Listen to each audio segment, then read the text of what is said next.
Hi, welcome to the podcast by Dr. Sushma Singh. Let us start conversation on Unit 25 Critical Issues in Open and Distance Learning, and our topic is networking and collaboration. Nowadays, it is being increasingly realized that an organization cannot function successfully in isolation. It has to develop and nurture linkages with other institutions and thus be open to the environment in which it is operating. Interchange of academic and other material resources, information and human resources help in invigorating the organization. Therefore, in the field of the distance education too, ODL systems are developing linkages with each other to form a network. Such networking can be at the regional, national, and even international level. ODL systems are nowadays developing collaborations with not only with each other but also with institutions of other types, such as institutions offering conventional education and organizations sharing common interest with the ODL system. An ODL system can enter into collaboration with an industrial organization or a hospital or a college that teaches through the conventional mode. Such collaborations are usually formed for specific purposes. For instance, an ODL system with educational programs related to an industry can collaborate with that particular industry and the two can jointly function in certain areas. Then ODL systems can collaborate with hospitals and clinics for programs on health. The participants are bound by certain rules and regulations that govern the collaboration, and they stand to benefit from each other as a result of the collaboration. Networked collaborations today provide greater flexibility to the students who enjoy the option of learning from different institutions and interact with peers and teachers from these institutions. Learning thus gets a wider perspective. As underlined by Rumble, networking and consortia formations provide a forum for diverse participation and reduce territoriality and competition.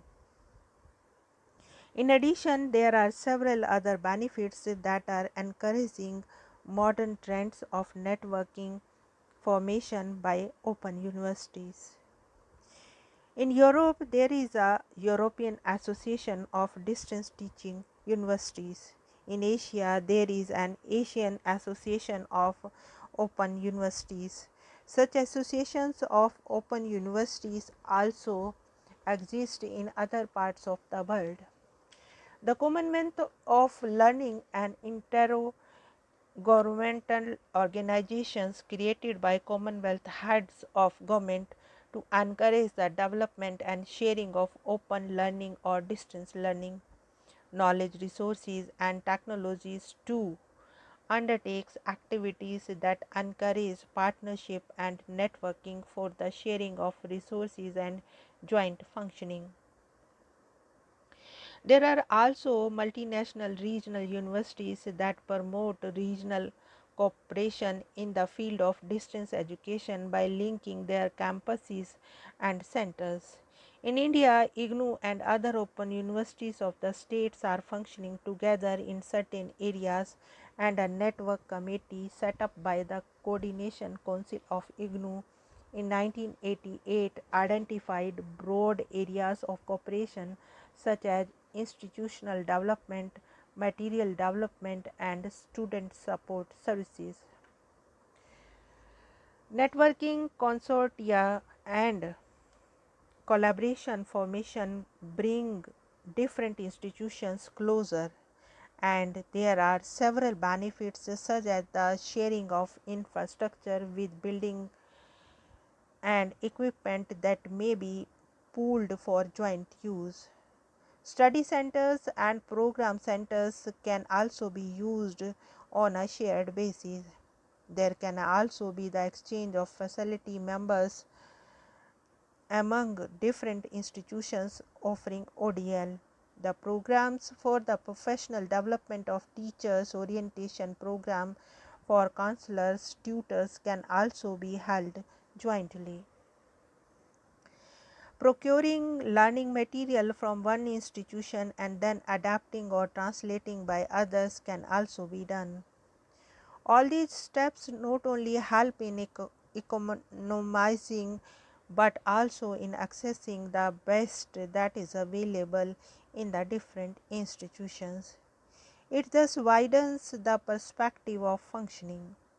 The learners have a great choice of courses and facilities for credit transfer and student mobility brought about by networking add to the flexibility of the ODL system.